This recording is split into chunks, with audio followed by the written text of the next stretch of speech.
Welcome to the basement, Steves of Wrestling. I'm gonna live forever. Let's start this week's show about talking about why ADC's a little bitch. 1, he's got a stupid piece of trash face, and that's the bottom line. 2, Steve, oh shit. Where did all this shit come from? Damn it. What? I mean, I don't know. What's with all these beer cans all over the I had place? JBL here last night. You mean every night? Well, for to be fair, you said you were gonna be home this yet. is literally the exact day I said I was gonna be home. What? Yeah, And what's with the mud holes everywhere? Well, I walked them dry. I don't even know what that means, okay? I never knew what that It's like meant. you walk through them so damn much they get all dried out. That's enough. You're on timeout. Timeout? What the Yes, fuck? timeout, okay? I leave, you do your own podcast, you start calling me a little... This is ridiculous. You know what? Let me just put Matt the Mark in the stupid intro, and let's go. Let's go! Let's go! Oh, hell yeah! Are you ready for a show with questionable wrestling impressions by a guy I know? ADC! Ooh, yeah, dig it! ADC! Let me tell you something, ADC. He watches wrestling! Matt the Mark is awesome, Mago! Do you know your ADCs, the ADCs of wrestling? Welcome to the ADCs of Wrestling. I am your host, Andrew David Cox, the Weird Al of Wrestling, if you will, and joining me, as always, after a 3-week hiatus, the man who is now officially in the intro song. That's right, I brought you a gift from the UK. It's your name in my intro, Matty. It Matt the sounds Mark. amazing. Sounds amazing. It's the best.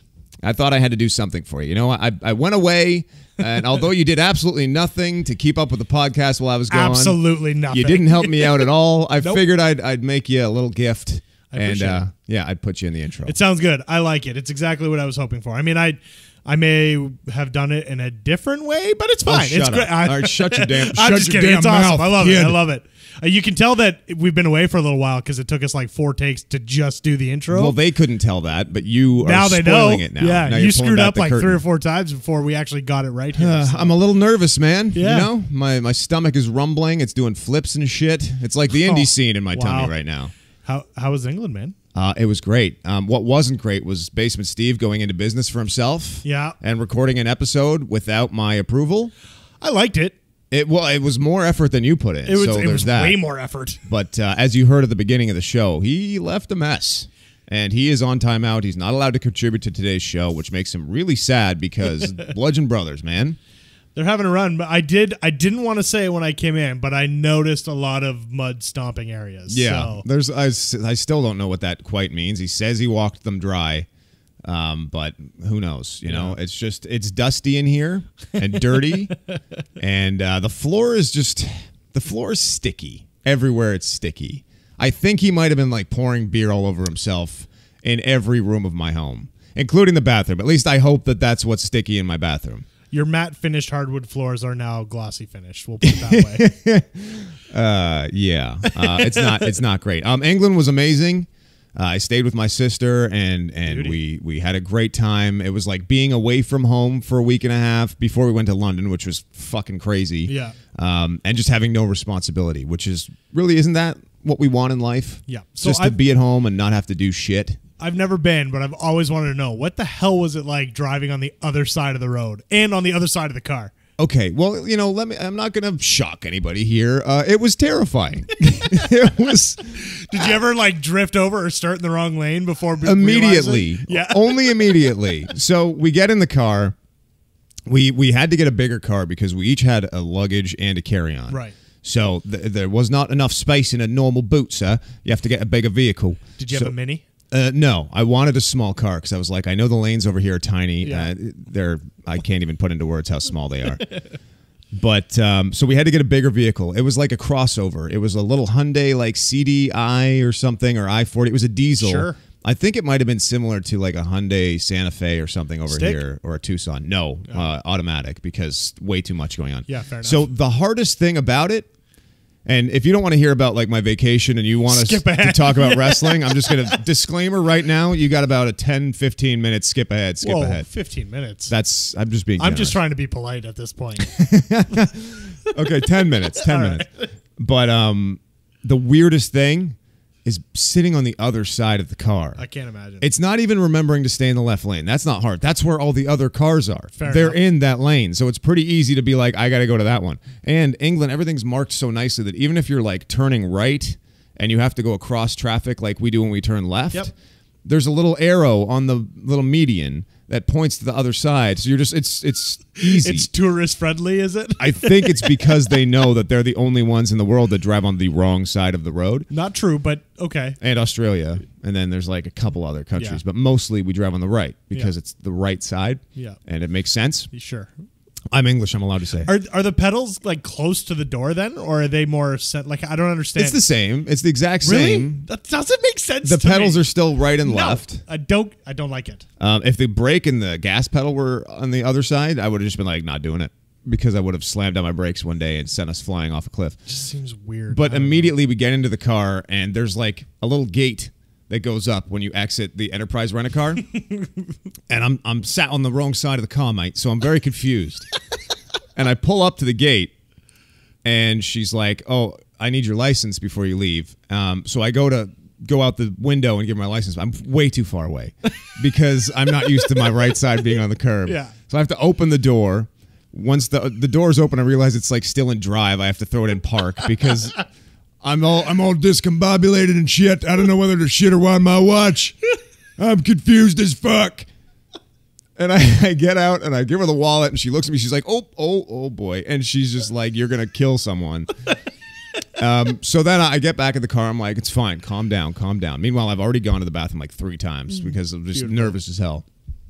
And I get back in the car. I throw it in drive and we leave. The gate goes up and immediately I just go up on the curb because oh my God. all my space and everything is just off. I don't know where I am on the road. And then I'm like, it'll get better. I start telling myself, okay, put yourself way close to the line because that's how it is at home, but it's, you got to reverse it, whatever. Yeah. And then we leave, and then the first thing you get on is like this little slip road down to the highway after going around my first roundabout, which I was semi-confident about because I'd read about them. And we have more here now too, so you have practice a driving bit, in but a circle. nothing. It's literally in place of 4-way stops in Yeah. England. So it's like every time you get to an intersection, it's a roundabout. Yeah. And we get on one road, and the lane is so small, and I just kind of like scuff the curb once or twice. And then Barb's like, you got to get over, man. You got to get over. You're way too close on this side. And then, of course, we just get right on the highway outside of London and start making like a 2-hour trip to my sister's house. And then when we get to my sister's house, her street is a 2-way street that's about the size of 1.5 lanes here. Perfect. And I'm just scared all the time, white knuckle. But eventually I got better at it, and I think I would do it again. Nice. I think I'd do it again. But I definitely would want to go just like Barb and I and rent like a small, dope little like European car and zip around because that would be really fun. Yeah. What I notice here, it's boring driving here now because everything is so damn easy. It's like driving on a runway. It's not an adventure. No. Like every road is like it's made for an airplane here. Nice. They're gigantic. Right on. What the hell did you get up to while I was gone? Well, not much actually. Kind of relaxed. I guess one of the major things is that my girlfriend and I, we told our families that we're pregnant. So, what? Yeah, so that's the first time telling you as well. Fully planned to do this. Congratulations. So, yeah. There's going to be a little Matt the Mark. Yeah. Don't know what it is yet. It's a baby. That's all we know. Yeah, this is legit. This is for a shoot right now, kid. Yeah. I had no idea. I wasn't sure. I wasn't sure if I was going to do it on the show or not, but I thought, what? You Screw did. it. Screw it. Let's do it. You did. How do we talk about wrestling now? Oh, it's pretty easy. We'll just shift over. But yeah, you're right. Babies suck. Just throwing it out. Just throwing it out there. But other than that, honestly, just relaxed and took it easy and worked and all that fun stuff. Weather was kind of nice. Went fishing last weekend. Caught some pike and some bass. Wow. And but I'm excited to be back, man. So you just murdered fish and had a kid. Didn't murder them. Just caught them and put them back. Oh, that's nice. Yeah. I like that. It was for the pictures, really. That's wonderful. Yeah. Man, that's fucking awesome news. That's great news. Surprise, man. I want to give you a hug right now, but I can't now. Can't do it. We're on opposite sides of the table. We'll worry about it later. Well, I don't even know how to concentrate on wrestling. This all seems so trivial. Should we just go by the rundown that you created and spend time on? Right. Yeah, the way that we do the podcast. Yeah, let's just do it the normal way. Okay, let's I guess we'll run down the show now at about 9:50 mark into the show. So we got some news from around the world of professional wrestling as per usual. We're going to talk about TakeOver and Money in the Bank quickly if we can. There's a lot to catch up on. All things Raw on SmackDown. We'll try to get in. We're going to have just 2 tweets as always. And, of course, this week we're going to hear from The Undertaker, who wants to check in with the Foundation. About time. It's been a while since we chatted with him. It's been a while. And I also promised it on the piece that I did for the Pritchard show. So if you listen to Something to Wrestle, Again, thank you, for checking us out. Yep. And you will hear from The Undertaker at some point. Don't worry. You are obligated. I have obligations, yes. One quick little news and note as well that is a big deal as far as I'm concerned. We're on Spotify now. Oh, yeah. The ADCs of Wrestling is now officially on Spotify. Took 4 months, but whatever. We're there. It did, but I had given up hope at this point. I didn't think we were ever going to be. I'm not going to lie. I completely forgot about it. It's big, man. It's the same thing that like Sam Roberts is on, Something to Wrestle is on, and all the kind of smaller fish don't make the cut, I don't think. It seemed like it's kind of hard to get on Spotify from everything I'd read. So the fact that they accepted us, thank you to the folks at Spotify. And I think it's testament to the quality that we try to put out every week and the sound that we go for and just the originality of the ADC dub. Keyword is try. Try, yeah. Try. Yeah. Hey, Scott Hall actually has a story from when we were in England. Oh, yeah. Okay, cool. Scott Hall, Scott, you here? Yeah, I'm here, brother. Yeah, this one time, I went to England with like Big Kev. Yeah, that sounds awesome. Yep. No, it was great, bro. And it was like we rented a car, and for us, we're big guys, right? We had to have a big car, and we fit in pretty nice, and we really had like no trouble. It was just too sweet. That's seriously it. Cool, Scott. That was awesome. Yeah, no problem. I thought this was going somewhere. No, that's it. I guess that's it. Well, you surprised me with this one. How about that? Yeah, you're really awesome, Scott. Thanks, man. Hey, yo, no problem. All right. Okay. Scott, always just riveting Scott Hall. That's what you get from Scott. I don't know what happened to him, but whenever he's on my show, for some reason, it's just like probably better than like early 90s Scott, though, to be honest. You know what? It's a positive change. It's a positive change.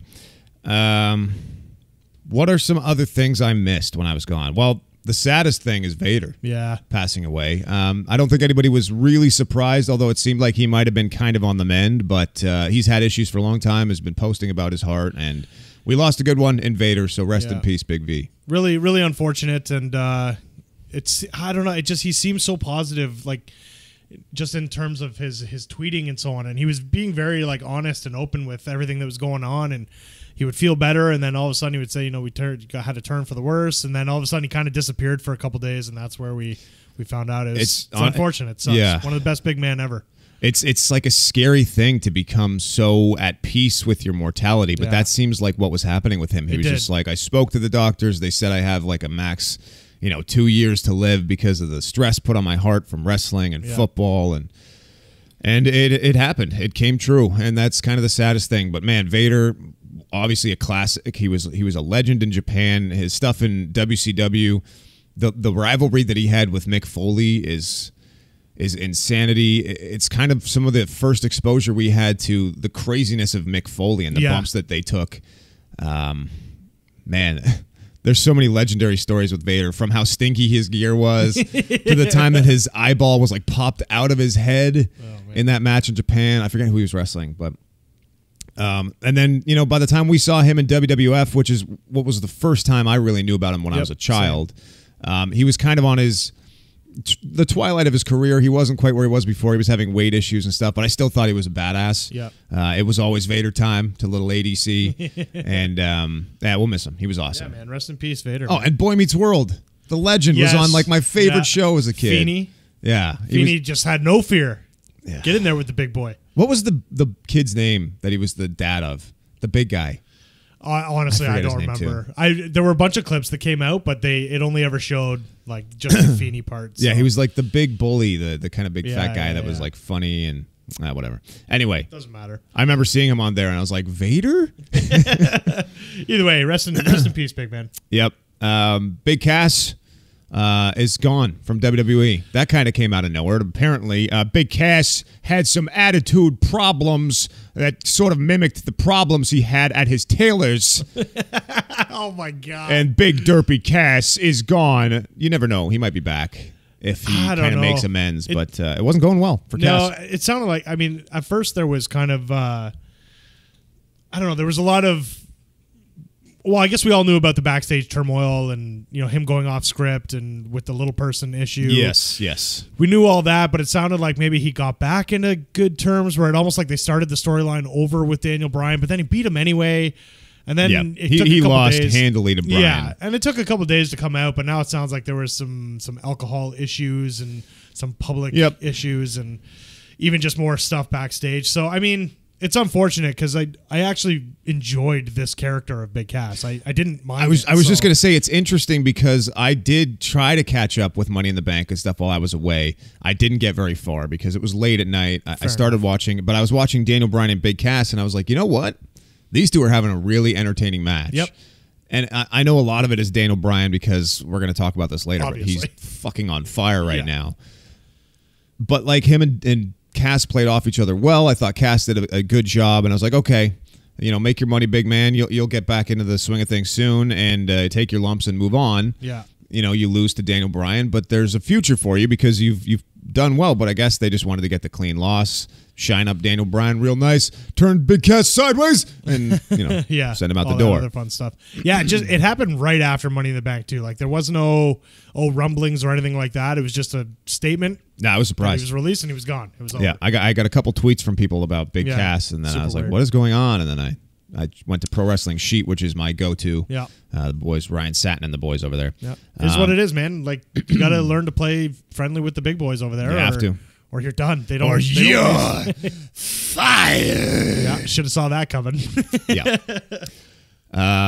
Also, Sami Zayn out for the rest of the year. Done. Double torn rotator cuff. Yeah, it explains. 2 torn rotator. You know what I mean. I knew what you mean. His it rotator explains cuffs his have a match. double tears. Yeah, it explains his match with Bobby Lashley a little bit more because that was.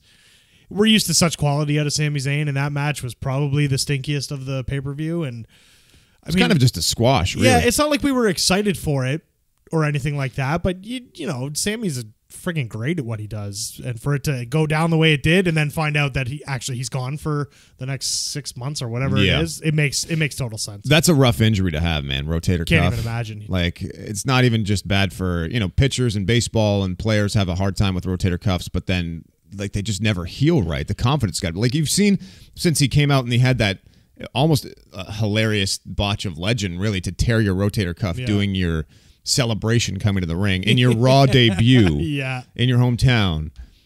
And he said that it was kind of bad ever since, and he knew it wasn't feeling great. And then the other one went, and they're like, nope, you've blown both your rotator cuffs there, Sammy. You are fucked. It explains why Sammy and Kevin have also parted ways on Raw without any explanation. They just stopped kind of being together over the last couple of weeks. And then, so with this announcement, it makes sense that, they were like, okay, Kevin, we're going to send you off on a different path so that we can tell this story with Sammy, and then he can be off for a little while. Speaking of Kevin Owens, he is unreal right now. He is. He's always unreal. But did you see the video of him at a Shania Twain concert? Or the videos? The video footage is not great, but he got on stage, man. He's a huge Shania Twain fan. I just thought it was kind of funny. I'm like, this is real. This is Kevin Owens, the big bruiser badass that we know, just on stage with Shania, just like a regular fan. Yeah.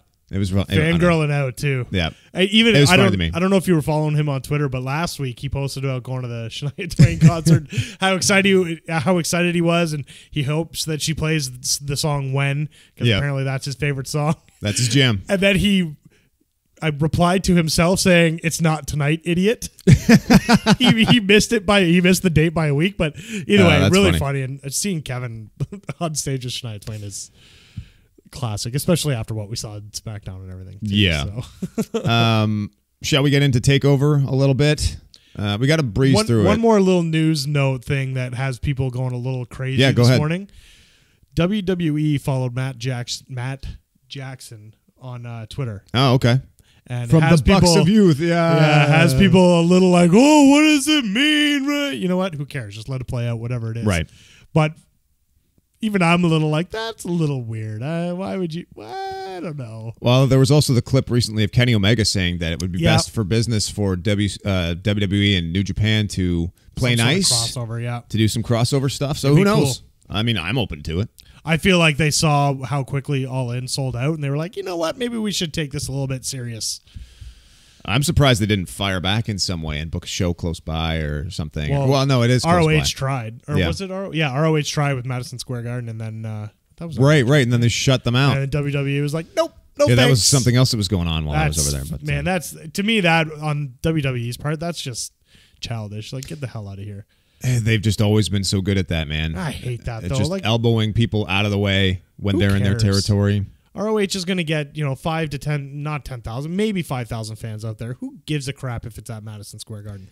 When was the last time they were there for a big show anyway? They're in Brooklyn all the time. I know. So, It became so expensive to run MSG Yeah. that they've just decided that it's now Barclays or nothing, so whatever. either way. But that's whatever. their thing, man. We That's can their move on. MO. That's Vince's thing. He's like, That's something "Get that off just my lawn." Yeah. He's the grumpy old guy. Like, Yeah. this ball's mine now. This is mine. He's friggin' Clint Eastwood in Gran Torino at this Yes, point. yeah, He's just like, exactly. "Ugh." Well, they probably have the same viewpoints.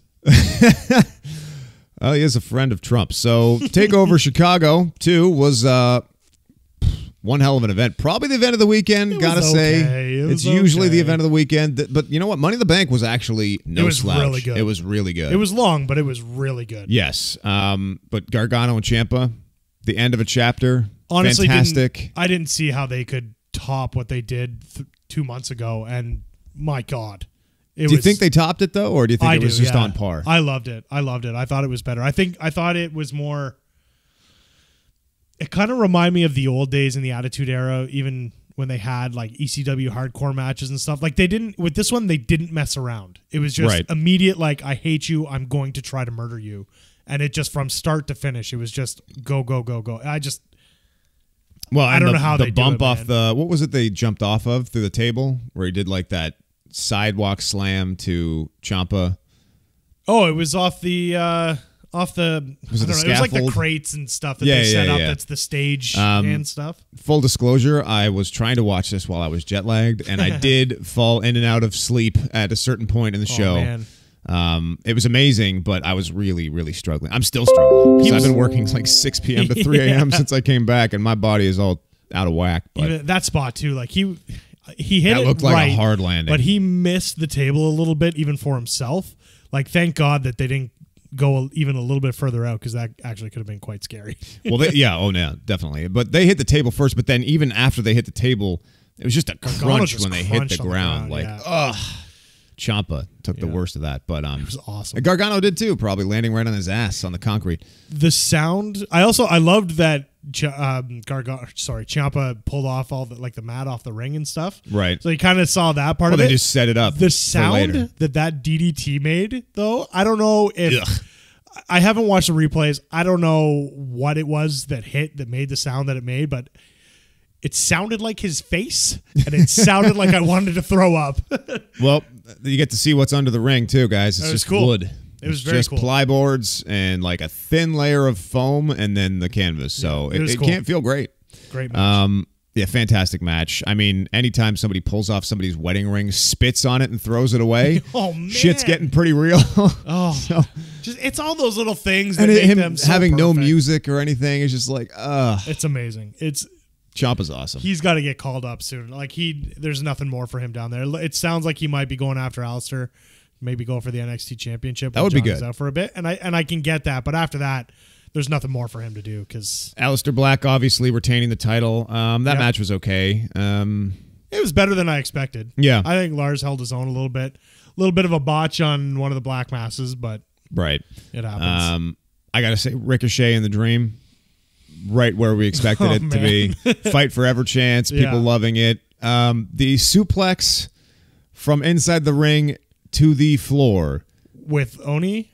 No, in Ricochet in the Dream. Oh yeah. That never happens. No. That's the thing they always tease, but they never do. Yeah.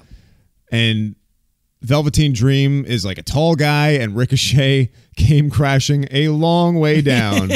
And I think I messaged you immediately when I'm watching Yes, it. I'm you like, did. dude, the suplex, that never happens. That shit was fantastic. I like some of obviously Dream comes out and just mimics Hogan the whole time, right? Yeah. And then they have that moment where they actually get in the ring and they're face to face, and they do the Rock Hogan from X8, and they're or 18, sorry, 8. What am I talking X8. about? X8, yeah, thank you. And they're doing the look back and forth. Like they told a great story, and leading great. up to it too, they had one of the best lead ups to their match as well. They're so good. Like Dream. I don't know if he should go for the North American title or just immediately be called up, but I feel like if he gets called up, he'll just be buried. I don't think Even you though need to he's a rush this friggin' guy. star. No, not he's at all. Young, He's a he's star, awesome, man. and he can help carry the brand for a while He's down a there. star. Undisputed Era, extremely over. Anytime you can be anytime you can be thrown out from ringside and the crowd boos it, yeah. That's when you know you're over. Yeah. People want Adam Cole out there, baby, and he gets tossed out and people are just livid. Yeah. Usually that's like the go-to spot where people are just like, you're out of here. Yeah. Yeah. They get all excited. Great friggin' match, man. Like it's fantastic match. Oni Lorcan and Birch there. Yeah. Like a bit of a coming out party. I don't think it'll go anywhere really for them. They might have some more. No, they're just workhorses, man. Yeah. They're those guys who do yeoman's work. They go out there and they put on a good match. And so good, though. I love one holds up the one holds up the two. Yeah. Like, what does that even mean? Like, what? There's two of you? Is that it? Yeah. They have a similar look. They both wore the jackets, so they become like an actual kind of tag team, which is nice. That assisted brainbuster thing that they're doing is fantastic. Yeah. I really enjoyed it, and obviously you're going to get good work. I think it's funny that Roddy Strong has to kind of pretend to be a really cocky guy when you know he's super quiet. Yeah. Because before this, we were like, he's got to find another gear. He's a little boring. He's just the guy who comes out and does backbreakers, but now he's just got to find that cockiness to fit in to be Bobby Fish right now. I'm interested to see what happens when Fish comes back, though. Me too. Like, do they stay a stable of 4? Because it just seems like Vince just has no time for stables of 4. Yeah, I don't know why they can't just have a big. I want like 4, 5, 6 people in a stable for once to just dominate. Yeah. It feels like it's been since what, Nexus? They haven't done that in a long time, man. I guess, yeah. A big faction of people. I mean, Evolution was 4. Yeah, but Evolution was a mystery. Yeah, fair enough. All right. Jesus. Evolution was a mystery. I love that song. And then, yeah, Rest in peace, Lemmy. Cross and Baszler had an awesome match as well. That was a good match. Nikki Cross passing out smiling. I saw you tweeting about that because we always talk about why can't a babyface just tap out in this fucking fed. I like that she tried to get out of it. It was different, but I still didn't like she it. Could. I'll be honest. I still didn't like it. I mean, she still got choked out, but I loved that she knew it was over and she just smiled her way to passing out. If you're going to do it, that's the way to do it, especially with Nikki Cross. I loved it. Loved every second of it. It was good. You know what? No, I reserve judgment on that one. I did like it. It happens a lot, so we don't like the way it happens in pretty well every other case, but this one was so different. What makes it different is it's a choke out. Yes. When it's like the Accolade or, you know, a disarmer or something like that, I'm like, don't pass out in an arm bar, bro. Just tap out. People are going to, you know, you're worried that they're going to snap your arm in half or break your neck or something. You tap because you're trying to, it's self-preservation. Yeah. I don't know. I don't like it. Money in the Bank and the fallout of said pay-per-view. One thing I thought was awesome about this pay-per-view was Ronda Rousey, Nia Jax. They found a way to make that match right before the main event not a popcorn match. I love that they did this. They could have easily put like Carmella Asuka there. And it would have been a really dead spot. People wouldn't have been that into it. That would have been a disservice to the performers. They put Ronda Rousey in that match, and people were super excited about it. And it proved that you don't have to have a come down before your main event. Yeah, totally. It was awesome. And like she could sell her ass off, man. She was fantastic. She the gets spill better and when she better. fell through the ring by accident. I think it was by accident. I'm pretty sure it was by accident. I felt bad for her, but it was real. It felt great. And just Nia Jax has come. I said this in a tweet that people have been retweeting a lot. They love this comment, I guess. But like Nia Jax has come so far that she can't see the starting line at this point. Rousey, you got to remember, this is like her second match and her first singles match. Oh, that's right. It's her first singles match. Yeah, I mean, she had some house show matches, but they didn't put her in the singles matches. Televised. They put her in tag teams because they weren't sure yet, I guess.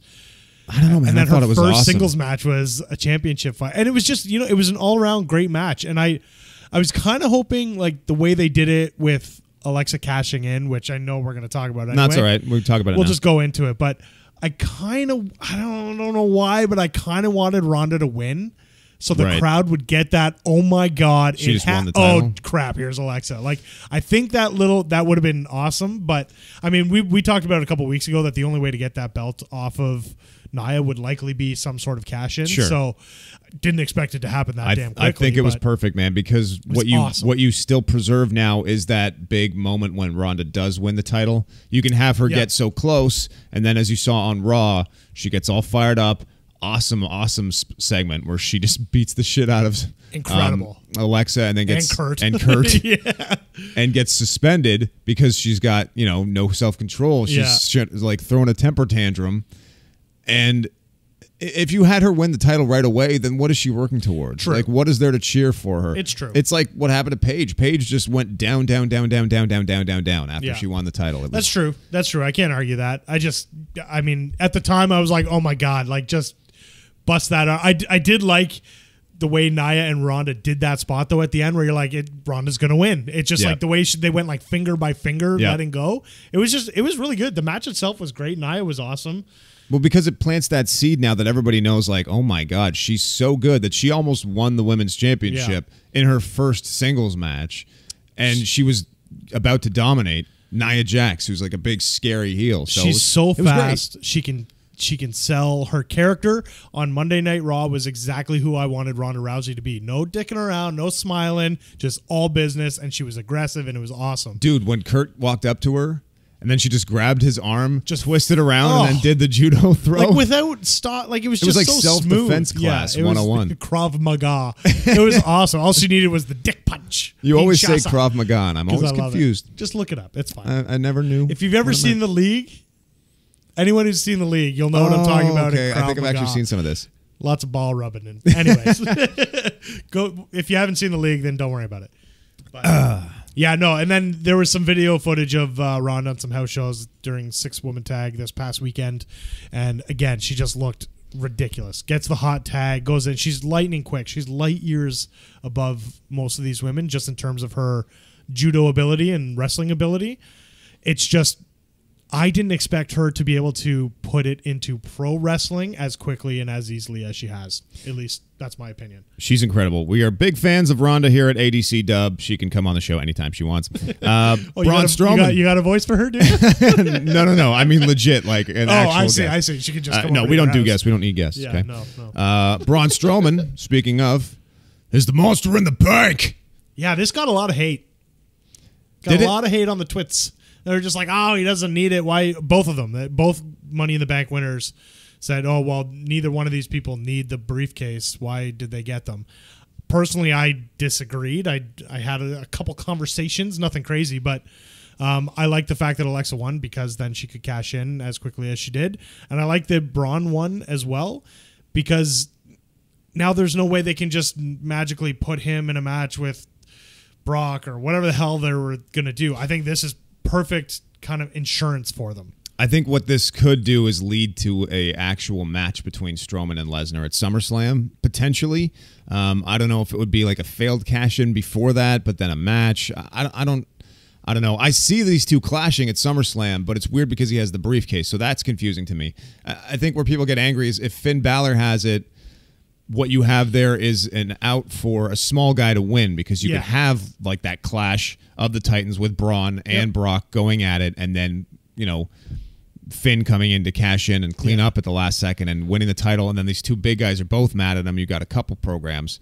Obviously, we saw a lot of Balor and Braun right before the pay-per-view, but I like it. I think it's kind of fun. Monster in the Bank, I think it might be as simple as that was too easy and too fun for them to ignore, and they're like, that's it? We're going with Monster in the Bank? I think what I'd like to see... They heard my song parody, and they were like, that's it. Yeah, that's the one. Yeah. They're like, we're going to update your bank book. I would love to see, if it's at SummerSlam and they make it Brock versus Roman, I would love to see Braun attack Roman before or on the way out to the ring, whatever, and then cash in and have a full match. Don't just cash in like a little guy would, do your finisher, and it's over. I want to see him beat the crap out of Roman and then take his spot by cashing in. What do you make of this Braun Strowman and Kevin Owens stuff? Loving every second of it. Loving every second of it. Did you feel a little bad for KO on Raw last night or 2 nights ago? Not real. Well, maybe I know we're not bit. supposed to, but he plays this character so well. It's awesome. It's almost like they're turning him face a little bit. I know. It was like, why is he picking on me? He's like, I tried to be his friend, and now he wants me to be his friend, and now I don't understand. I don't trust him, and I'm getting my car flipped. They win a match together that Braun wanted to be his partner because he wanted to be friendly. So like Kevin's like celebrating, tries to shake his hand, and Braun's like, nope. And Braun's like licking his lips. He's like, I'm gonna eat you. He was hiding a bowling ball under his shirt. That one I was a little like, come on. But I also feel like, oh my Kevin God, that guy that was crap. working concessions. Like, I don't know, man. I'm just concessions. I don't know who that guy is. We should have that concessions guy and Todd fight each other. The guy that was in No Way Jose's entourage, Cheeseburger Todd. Oh my God, Cheeseburger Todd. Yeah, so the whole thing made literally no sense because Strowman is just like, you know what? I kind of feel bad for him now. Now I want to be on his team. Then turns on him before the night's over. but then, oh my God, Kevin Owens running around the ring like Strowman. Yes, and then gets clobbered by Barrett. Destroyed by Constable Corbin. It was fucking hilarious. And it's like Braun is playing with him because he knew that would happen. He's like, run around, big boy. Let's see what you got. So good. By the way, Braun at Money in the Bank running through the ladder. Woo. Incredible spot. Awesome. Unbelievable Also, see, this, I got to beg your guys' pardon on this. There's way too much to cover. I'm going to be very tangential. Yeah, sure. But the New Day picking Kofi, I like that a lot. Because Kofi's been there before. He's the guy who's done the Money in the Bank stuff. It's the only way to really get him back into stuff like this. I feel like it's the one thing that we didn't think of the whole time. We were like, Xavier was amazing leading up to it. Big E is the guy that should probably have the singles run. Didn't even think that this would be Kofi's 7th ladder match, which ties a record. He's like the ladder match guy, the Money in the Bank guy. I don't know how we didn't think of that and think, okay, well, this is the most obvious choice. Oh, Kofi! So I don't know. I even putting him in there at the end. I was almost like, oh damn, like this is his tie. Like he might actually win this. And then no, of course not. No. He's not going to win. Yeah. Yeah, that's about all I have to say really about the Monster in the Bank. But somebody else has something to say about this match and about the winner of the match. Who's that? Well, he's a guy that we've talked to a few times. AJ Styles? No, it's not AJ Styles, but his junk is feeling a lot better from what I've heard. That's good. I mean, I don't know why I'm teasing it so much because I already said at the top of the show that we're going to speak to the Undertaker today. Oh, yeah, that's right. Let's see if he's here, guys. Mr. Undertaker? Nothing yet. I don't know. Why does he make us wait? He always makes us wait. He always does this. Taker's just got to make people wait. That's his thing. Mr. Undertaker. Oh, there he is. Yeah. I'm back. Well, actually, that was a long one. Actually, I'm back. Inaccurate. I was away in the UK and now I'm back. No, I was in the UK, dude. I guess we'll have to agree to disagree. I do not agree to that. Do you have any thoughts on TakeOver or Money in the Bank? I wanted to get your, pick your brain on everything that's happened recently, Mr. Undertaker. It's good to have you back on the show. Yeah, I have a question about NXT. Okay, go ahead. What's with all the flippy shit? Really? You're going to go there? You're going to be that veteran who doesn't get it? Nope. Hey, I want to challenge Braun Strowman. I will send him and his Money in the Bank briefcase to eternal damnation. Okay, this is huge news. You want to challenge Braun Strowman for his briefcase? No. Check this out. I want to cash in. This doesn't make sense. That's how it works, right? I get to challenge whoever has the briefcase to a universal title match at any time, anywhere. No. What? Braun Strowman, your time has come to go to hell. Okay, that's really not how it works. He gets to challenge Brock Lesnar anytime he wants for the title. You can't cash in his own case on him. Why am I explaining this to you? You were there for like 25 years. You mean I have to beat Brock Lesnar to win the title? Yeah, I mean, probably Braun Strowman first and then Brock Lesnar. Okay, fuck that shit. Big Evil out, you bish. I guess that's it. That's right. I'll see you again in 3 weeks. I'm going to the UK. Rest in peace. Bitches. I mean, I'm unbelievable. He fully said bitches, though. He didn't say bishes. So that Rest in peace, you bish. Damn it. That's my fault. That is my fault. I take ownership. I think he's confused about like who went to the UK and how the Money in the Bank briefcase works. I feel like he doesn't have a good grasp on anything, like in general. Really just a confused... He's very confused. Confused individual at this point. About everything. Yeah, nice to have him back, though, I guess. Yeah, well, I mean, he's got a match coming up in Australia. Oh, that's right. See, I'll have to ask him about that next time. Next week. Yeah. 3 weeks. Maybe I'll have When's him back he on. 3 weeks? Well, he says he's going to the UK, but that's not enough. true. That was me. He's not going. I went to the UK, and the show was on hiatus for 3 weeks. Yeah. He's probably just going to hang out in the void with Paul Bearer and, all the other creatures of the night and all the stuff that he would say. Enough. Wow. Good to have him back on, though. It's been a while. I guess that was he was really fired up. It was kind of aggressive. Yeah. Should we talk about some other stuff? Yeah, in Money in the Bank? Styles and Nakamura had their best match in the blow-off. It was awesome. I don't know really what to say. Personally, I think the wrong guy won. But I know why AJ Styles won, because they announced that he was going to be the cover guy for WWE 2K19. But I don't know why they would do why.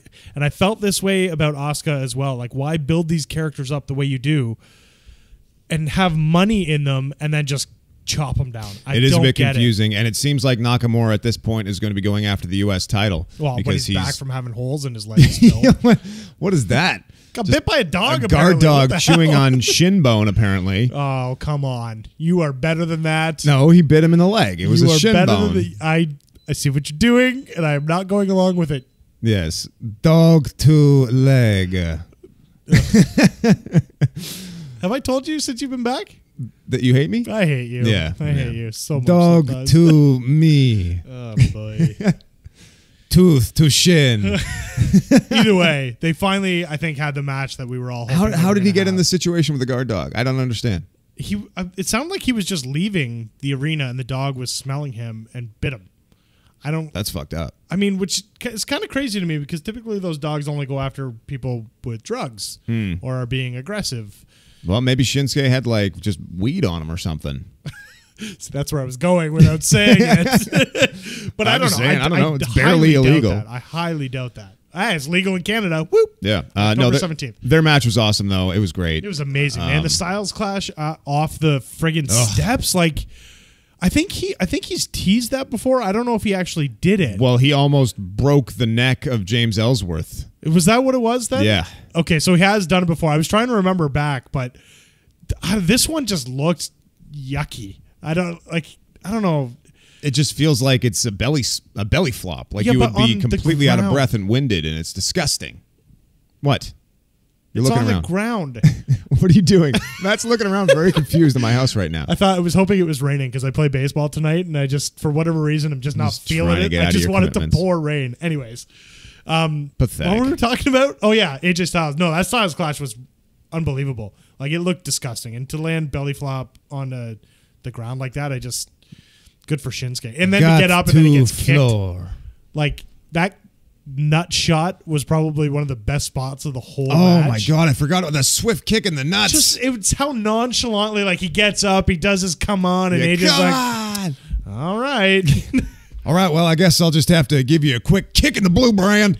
Awesome spot for a 9 count, and for him to get up with a jock or something and then use it to hit AJ and win the match. A jock. I really feel like Nakamura needed to win this just to keep that character going, because his character is so good. And I feel like they're wasting it, and I already don't feel the same about Nakamura as I did even the week before. You know what, though? His interview on SmackDown was awesome. I don't know, but I'm still feeling it. I think they're doing a good job. But AJ Styles right now is feeling woke, and his junk is no longer broke, Matty. He feels good. Nothing? Gonna give you a quick pinchasa out of nowhere. Do you write these rhymes down before you say them, or sometimes? Yeah. Not a lot left to say really about Money in the Bank. Ellsworth returned to help Carmella retain the title. That was kind of fun. I wish it hadn't been heavily rumored. Sometimes I do wish I don't look at rumors, because it was heavily rumored that he was going to return. So for me, I hadn't read this because of the vacay, and I was pleasantly surprised. And I was trying to figure out who it was. I was like, that looks like a dude's hand. Yeah. I like that he's back. As soon as I saw the hand, I was like, damn it. I know who this is. And Rollins and Elias. Awesome match. Yeah, really good match. Rollins pleasantly is surprised top. by that match. Rollins is top of the game right now. He can't do no wrong, especially with what he's done on Raw the last couple weeks. I got to put Rollins, Daniel Bryan, AJ Styles all in a category alone right now. The upper echelon. I'd say they're probably the top 3 as far as entertainment value for every match they're in. I mean, Braun and Kevin should be up there a little bit too. I think that's a different entertainment. It's different. Yeah, it's different. The actual matches that are coming out of those 3 guys are just unbelievable. Yeah. Okay, what's left from Raw and SmackDown? Well, Rousey suspension we talked about. We talked about KO and Strowman. How about Dolph Ziggler, the new IC champ, speaking of Seth Rollins? Yeah, this is where I was going with Rollins. Even in the fact that he lost, he seems like he shook it off. It was like, I screwed up. That's my fault. He didn't blame Drew McIntyre or any of that crap. He took it on the chin, and I love everything that Seth Rollins is doing right now. I like this. I like this whole thing. Same. I almost said that I would put Dolph Ziggler in that upper echelon as well, because now that he's got a new sort of character thing going on with he's got his Drew big boy McIntyre, Diesel. Yep. He's got the heater. He's very interesting to me. Yep. They've finally found a way to make him interesting to me, and I actually buy him as an IC champ now, because It's like, how's he going to lose the title with big Drew McIntyre on his side? And I'm all for like a 4-match series with him and Seth Rollins that culminates at a pay-per-view. I think that's probably where we're going for Extreme Rules, unless it's a multi-man match. Yep. And I could even see a big blow-off match between these two at SummerSlam, and where they really try to burn it down. You know what I'm saying? Yeah. I was going to scream, but you didn't I want to go full there. Yeah. No, I chickened out. Yeah, fair enough. Yeah, I even at the end of Raw this week, having Reigns come out and kind of go face to face with McIntyre. These four together for a little while could be a lot of fun. And Reigns got a pop. So like all these people are like, oh, Reigns sucks, this and that, boo him on his own. As soon as his music hit when Rollins was getting beat up, the crowd went nuts. It was still a little mixed, but not that much. Watch it again. You know what it is? This morning. If you put him in the context of the Shield, people are like, all right. Yeah, exactly. Okay. Exactly. I like Roman. But on his own, well, let's talk about what they've been doing with him on his own. The only thing I've been confused about is the Bobby Lashley stuff. Because he has his own storyline. So now I don't really know where he fits in, other than just like a tag match player where they can mix it up. But it is a little confusing. I think it's actually smart what they've been doing with Bobby Lashley, because he wasn't garnering a great reaction or much response from people. Come on. But just to have him, because he's obviously not that engaging of a guy, but to have him come out and basically be like, Roman, 3 years you've been going after this dude and you can't beat him. He's not here because he's bored of seeing your face, just like these people here. That was good. I was like, oh shit, Lashley, what's up, Bobby? Damn, son. Yeah, sure you were. I legit, that's exactly what I said. I bet. That's how I speak. I bet, yeah.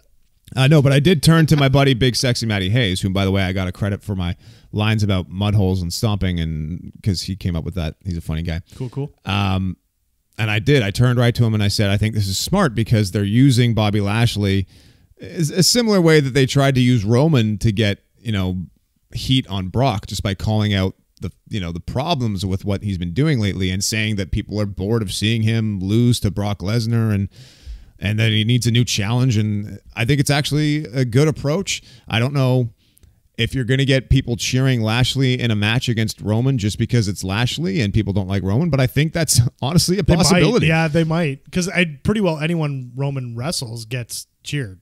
Yeah. Doesn't matter who it is. So no, even Jinder was getting cheered. But I don't know. Can you see...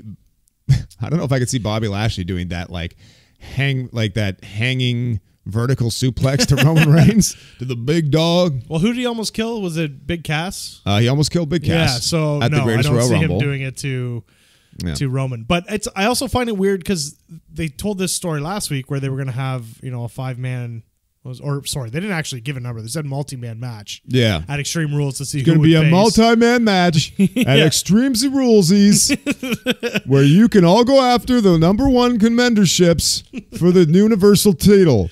But then, this week, he comes out and says, oh, well, now we're not having that match. So then they have a tag team match against the Revival of all people, which is fine. I love the Revival. And then he comes out at the end.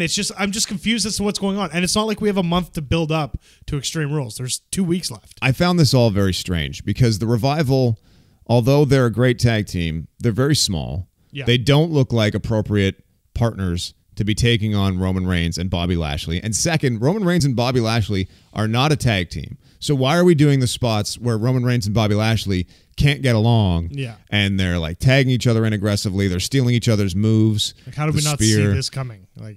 It's just what's the point? This is what you do when it's an actual tag team. I don't know.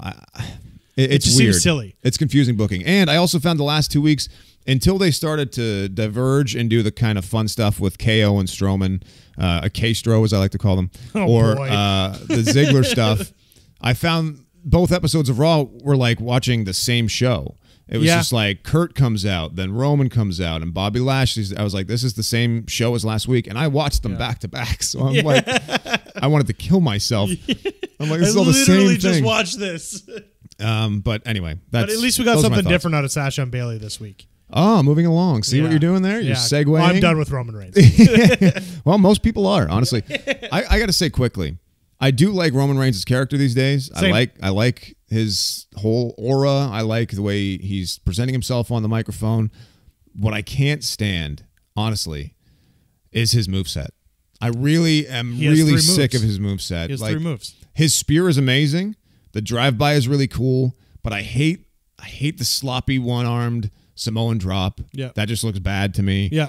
Cocking your fist and doing the Superman punch is one of the most cringeworthy things I've ever seen in my life. Like, it's really, really bad. It's offensive. And then one thing that's people are sleeping on is the clotheslines in the corner.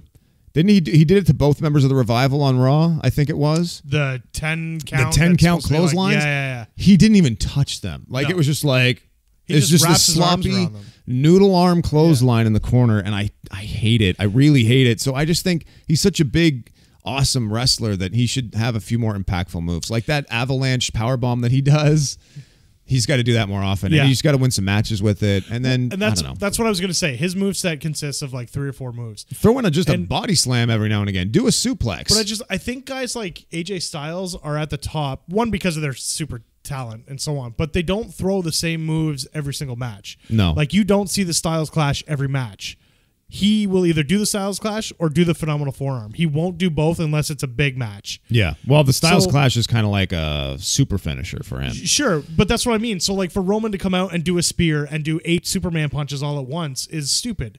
The Superman punch should be something that comes out like once a month or at a pay-per-view out of nowhere. Make it his RKO. It's not only him, though, as well. Like, the guys that are producing his matches and stuff, they're telling him, like, go at it, kid. We like what you're doing and do more of it. If they wanted him to throw in some more offense, he could. He's a talented guy. Yeah.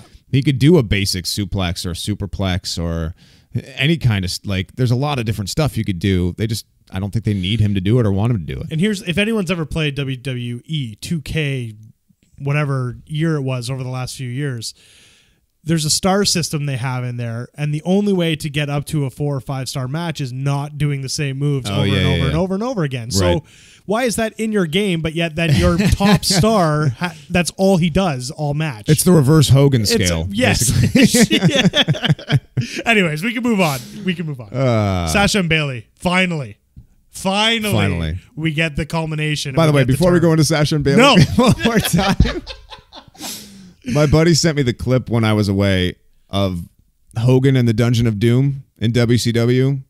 You've seen this, right? Where anyway, my wife and I were laughing our asses off about it, and I just thought it was funny. I pictured myself getting there and stepping off the plane and being like, "There's no ADCs here.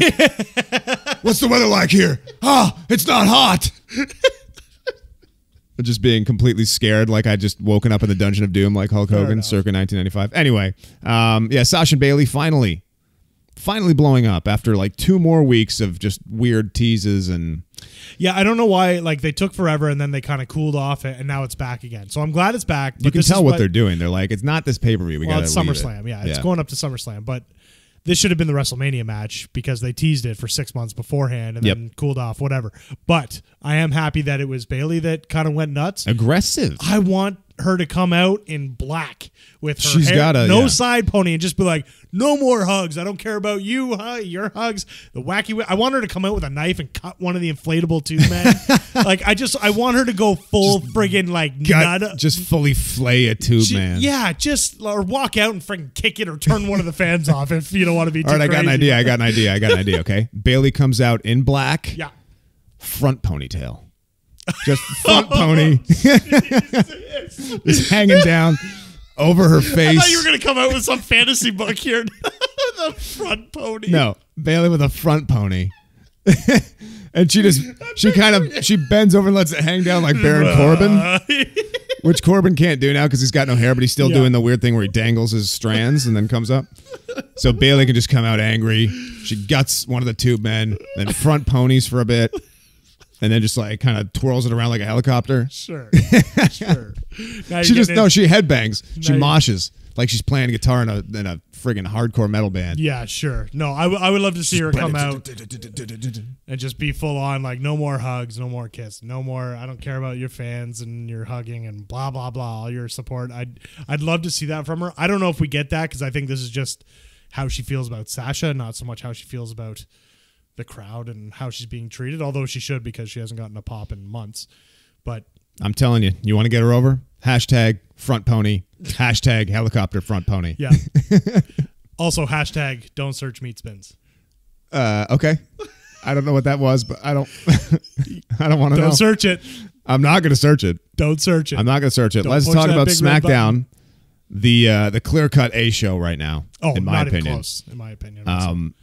They had a fun, bunch of matches. The gauntlet match was cool. I kind of like that the Bludgeon Brothers, like liked it. It was different. the tag champs are involved with one of the top single stars. It Very makes cool. them feel important, and it makes them feel like a real credible threat, Yep. whether you're a tag team or not. Because they never really ever cross. Oh my God, I love the Bludgeon Brothers. Steve, shut up. Steve, you're on timeout. That's enough, okay? I told you to clean shit up.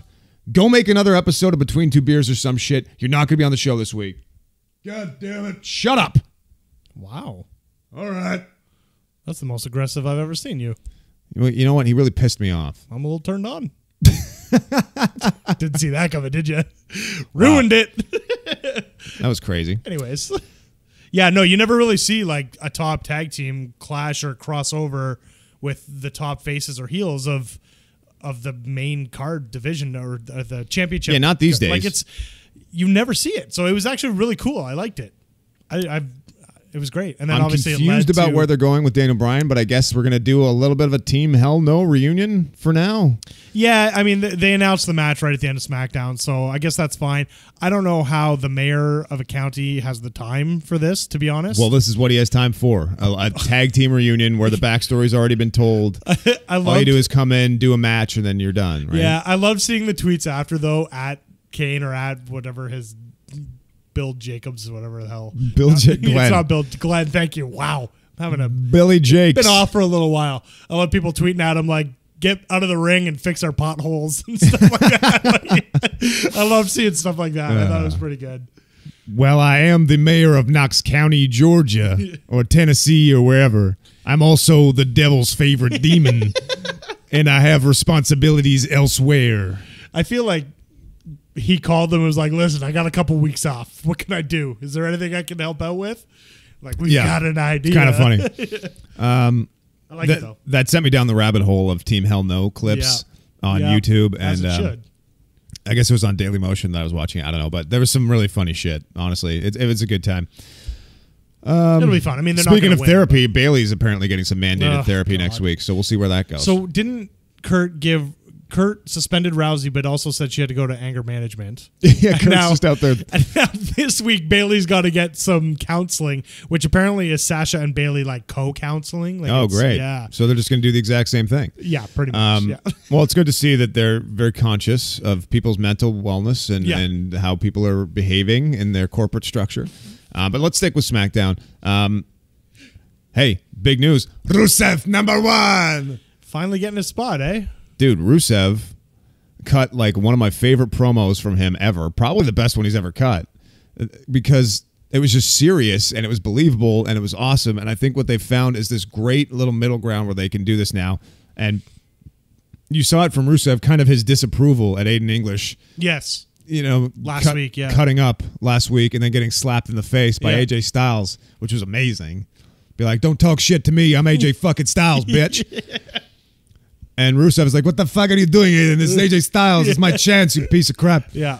But like, man, he just sounded like a legit threat. I don't know if it's just going to be for Extreme Rules or if they're going to go all the way to SummerSlam. That would be incredible. But like, this is awesome to me. Like Rusev Day, Aiden can keep coming out and being that hype man and be kind of the goof, kind of the boob, the one who keeps up the comedy shit. But this is what I meant when I said I'm okay with Rusev being serious again. Despite the fact that I love funny Rusev so much and he's hilarious, I love like the powerhouse Rusev. And this is This is perfect to me. I love this dynamic. I think he can do both in this case, though, because like now he's in a spot where he actually has a legit title shot at a pay-per-view against one of the best wrestlers in the world. So he can have that serious tone to him. But I think then on the other side, when he loses, that he can go back to being goofy or whatever it is. Like, I think he can move back and forth between these two types of characters very easily. Yeah. And the big Machka kick and the accolade to win his match and everything was awesome. Yeah. What was it when he was doing the Stackolade recently? Was that wasn't Money in the Bank? Where he did 3? Yeah, was that Money in the Bank? Yeah, it was Money in the Bank. Yeah. See, it's all well, he did 2, and then he was about me. to do a 3rd, and he got interrupted. Yeah, he never gets that triple Stackolade, man. Awesome, though. Never gets a Stackolade. Almost. Yeah, he almost had it locked in. Almost. But yeah, I'm really excited to see Rusev in this position. That gives me a lot of hope for this show. SmackDown, like, the crazy thing to me about SmackDown is there's nobody on the roster that I'm bored of. No. Really close. Yep. Like, you got Samoa Joe. I love Samoa. He's awesome. He wasn't even on this week. You got AJ Styles. He's awesome. You got Daniel Bryan. He's awesome. Rusev is awesome. Even Aiden English is awesome. Jeff Hardy now too. Jeff Hardy's been awesome. Yep. He's got that. He's starting to do the stuff he was doing in TNA. Yep. Where he's a biology teacher. Shinsuke Nakamura is awesome. It's just like I'm loving it, man. No, it's wicked. And that doesn't even mention the women's division either. Like there's some that's true. Wicked Becky stuff Lynch happening.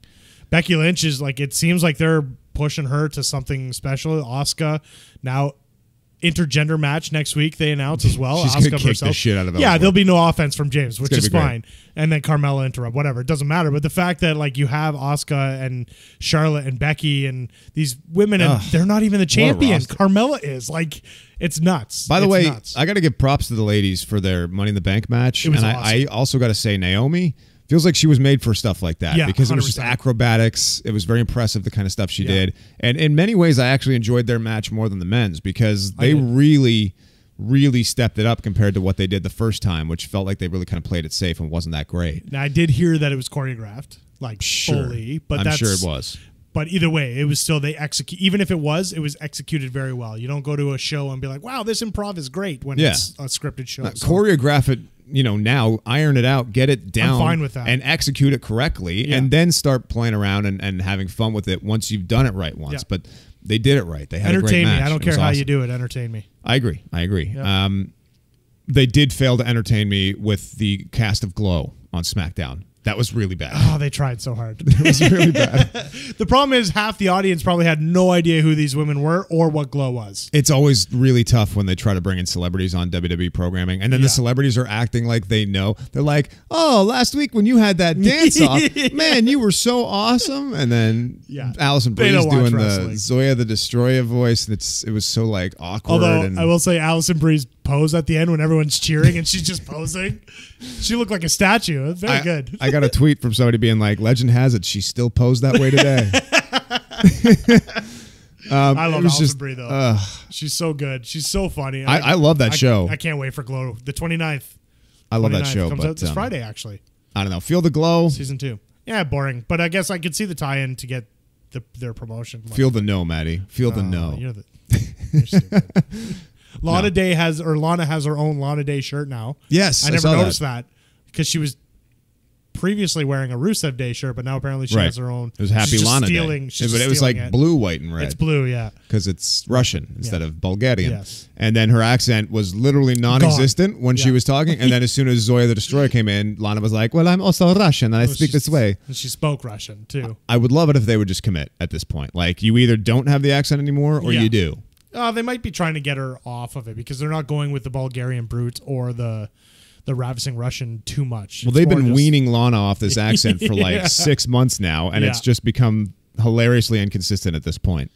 Yeah. They should just have a scene where just her and Kofi Kingston are backstage, and she's full Russian, and Kofi's like, hey, Lana, how you doing? Oh, man, I still think of that rap battle and that call-out by the Usos. It's still one of my favorite. I know, like, the Xavier Woods rated R stuff is there, Kofi Kingston? Yeah, it's so good. Oh, you know what? Speaking of the Usos, how do you feel about Sanity showing up and having a feud with them right now? And Sanity losing their debut match to a haphazard team put together with Jeff Hardy and the Usos. They really have no idea what to do with them. They have no idea. They pumped it up. Even, like, I don't know why they couldn't just let them debut where they had to put it on Twitter and that sort of crap first. Like, just play the music. Don't line us up for it, because our hopes are going to get up, and then you're going to let us down with a terrible storyline. So be honest.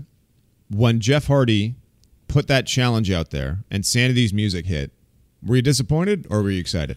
A little disappointed, not because I wasn't like I don't want to see Sanity in those spots. I think maybe because I just don't see them as singles competitors. Like I see them as a stable, and I don't see EY as a singles guy either. I don't know. I see them as a group. Well, I mean, he was in TNA. He was yeah. definitely a singles guy, but yeah. And he did in NXT a little bit as well. But I don't know. I don't know. I honestly, even when I was watching, I didn't know whose music was going to hit. So it just seemed weird that it was Sanity, and now they're going with this. Everybody wanted Almas, but Almas has got to destroy Sin Cara first, and then he already did. It's been 3 weeks. Yeah, I don't know. Almas hasn't been on TV for 3 weeks. This was his first appearance. It feels like Almas should be going after Jeff Hardy soon, but I can understand them not wanting to put a belt on him too quickly. Well, Hardy's going to be busy with Shinsuke and his leg meat. So I don't know, like at least give Almas a match. That's not a squash match. Well, we'll get it. We'll get it. What do you think about going on to just 2 tweets? Because we got a lot of them. Yeah, let's do it. Wait, we have a lot of 2 tweets? We have a ton of 2 tweets. Oh, got it. Okay. That makes no sense, but here it is. Time for just 2 tweets. The following segment was paid for by the ADCs of wrestling. Hey, yo. This is just 2 tweets. Two tweets. All right, 2 tweet me, bro. Let's do this. First off, we got Jonathan, our boy Jonathan at Video Gaming for You. Hashtag just 2 tweets. On a scale of 1 to 10, how messy was Basement Steve? Also, is AJ Styles' junk feeling any better? Well, I think I kind of answered those. Basement Steve, it was like a hurricane came through the house. I'm surprised that the house that ADC built is still standing. Honestly, Braun Strowman just running through walls did less damage to this place than Basement fucking Steve did, but well, he'll get disciplined. I'm going to slap him around a little bit. Well, he's already in timeout, so that's a start. Yeah, one thing you might not know is Basement Steve is like a lot skinnier than Steve Austin used to be. Yeah. Because he's just been here drinking beer, not working out at all. Well, he hasn't gone outside. Yeah, he hasn't seen the sun. He's like anemic at this point. So he's not Taker. He's not like he's going to the UK. No, so I'm gonna smack him around. He thinks he's tough still. He still talks a lot of game, but fair enough. He's not gonna drop anybody on any stack of dimes they call a neck anytime soon. Matt at Hill is Heel says, are people who didn't at least smile at Team Hell No's reunion literally Satan? Hashtag just 2 tweets. Yes, it's a well-known fact that if you didn't at least smile to the reunion of Team Hell No, that you, in fact, have no soul and should not bear children. Could you imagine being that 1 or 2 people that didn't know that Kane and Daniel Bryan were a team back a few years ago? They're sitting there like, what's happening? Why is Kane here? Shouldn't he be in some sort of Congress? What is going on? They hugged it out, just like in therapy. I loved it, though. I loved the chanting of the Team Hell No and all that crap. It was good. Our boy Stu Little at SL Fricky says, Noam Dar returns to action the same week as the beautiful Alicia Fox. There's a lot of O's here. All right. Coincidence? He says. Yes. Yeah, probably. Yeah. I don't know. Honestly, I don't watch 205 Live. No, I haven't watched it in months. I kind of forgot that Noam Dar was hurt. I remember during, or at least for the UK tournament, I was thinking to myself, if Gallagher's in this, where's Noam Dar? What happened to that guy? Completely forgetting that he was out hurt. The fact that they're not on Raw anymore is really, really opening my eyes to how little I watch 205 Live, because I don't see these guys at all anymore. I forget that they're in WWE. Which is too bad, because it actually seems like the product's been pretty good. It's just I'm not going to go... It's hard to go out of my way on top of the wrestling we already watch. And now with the pay-per-views being 4 or 5 hours... It's too much. To go to the network and watch another hour of 205 Live, and especially every match is like a 6-man tag because there's so many guys.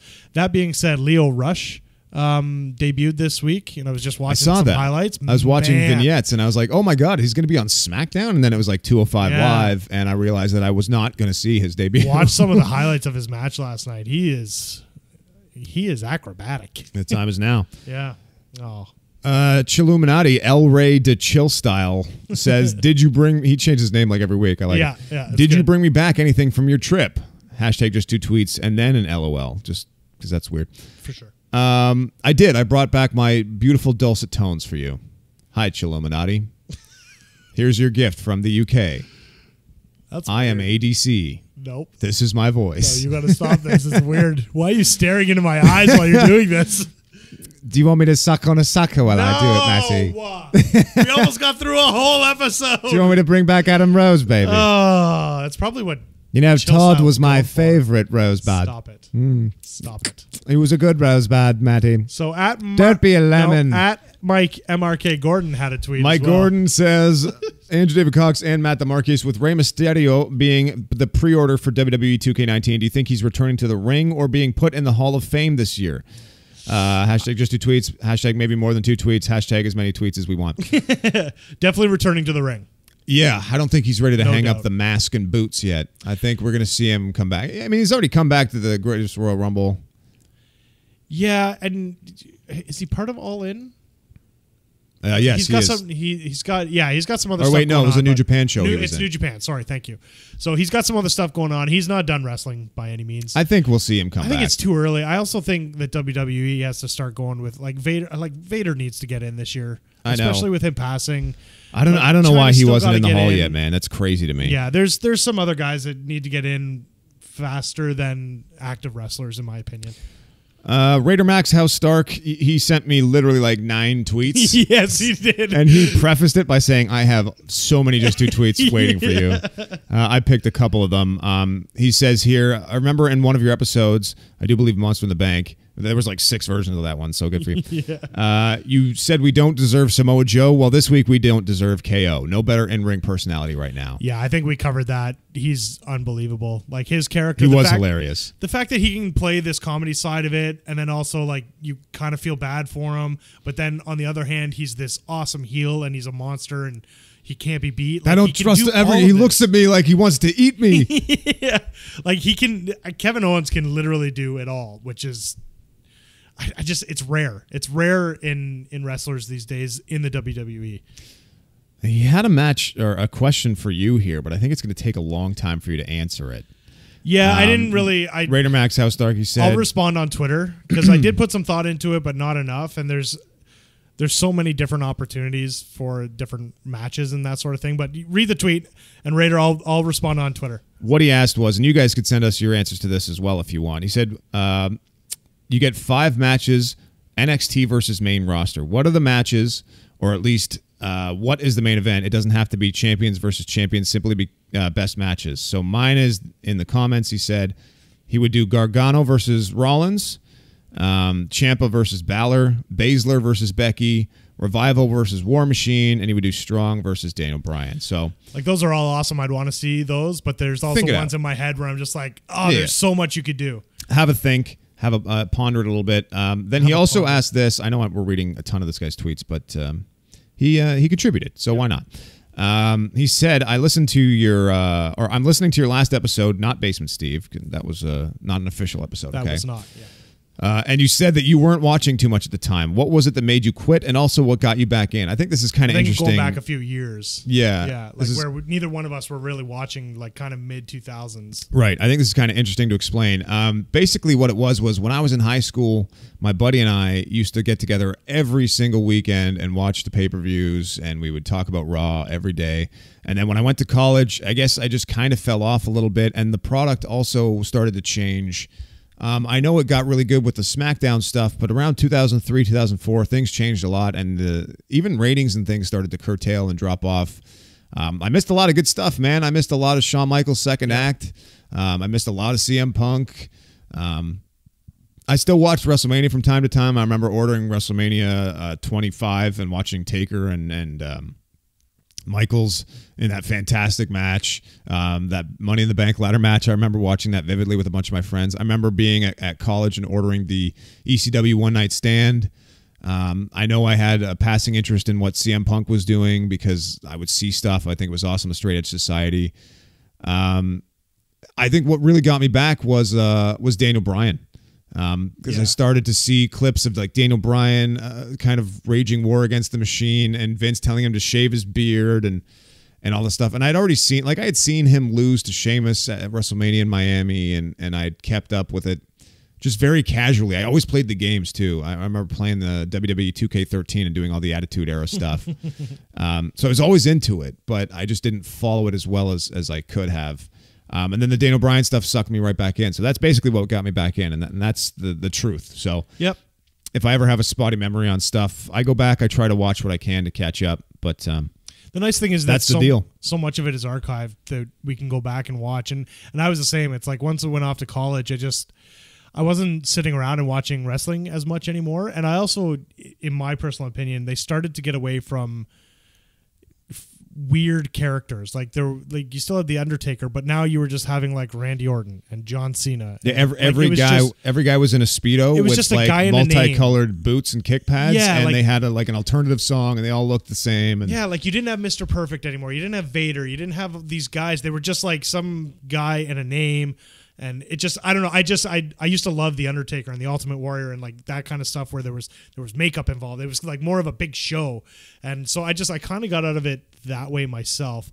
But I missed a lot of good stuff, man. We missed a ton of good like stuff. Edge's run as a top guy. Christian's run as a top Yeah. guy. Like the Batista stuff, the Cena rap gimmick stuff. I go back and I watch that stuff now, All and I'm the like, time I if watch I had it. kept watching, I would have been huge fans Yeah. of these guys at the time. Yeah. But I didn't. I fell off, and that's my fault. That's my problem. I was the same, but I was also the same where it was Daniel Bryan that really got me back into it and watching it, because even as I was watching other sports and stuff, they were doing the yes chant, and I was like, man, what? Like, where's this coming from? Didn't you text me one day? You're like, Jesus, Daniel Bryan guy is tiny. And you're like, who's this little guy with the beard that's all over WWE right now? Quite a while for that. But yeah, like it was Daniel Bryan that got me back into it for sure, and following his... Like I kind of remember us having a discussion, me being like, yeah, he's awesome. He's got like a gimmick right now where they don't like what he's doing, but it's kind of real because the fans want him to be up there and they don't. And it's like a semi... pseudo reality storyline. Yeah. It was awesome. And then even then, like as I was watching here, I still wasn't full time, like taking like 5 hours a week out of my life to watch wrestling. It wasn't until I went to, I want to say it was Roadblock in Toronto 3 years ago, right? Where it was supposed to be just a house show, but it turned into a pay-per-view. And being there live and seeing it again, it's just like all those feelings of how I used to feel came back, and like I just like fell in love with it again. Oh yeah, at that point I still thought you were a filthy casual. Yeah, I was just like, no, Maddie. All right, that was like three years ago, 3.5 years ago. I think it was whatever it was. February 2016. Yeah, I don't know. No, it's further. March? It's further back than that. It's got. Anyways, it doesn't matter. But either way, I fell in love with the pageantry again, and it just Anyways. There's one last one here, but really it's irrelevant because he's on timeout. But Matt Hill is heel again also tweeted saying, do you think the Bludgeon Brothers attacked Daniel Bryan on Basement Steve's orders?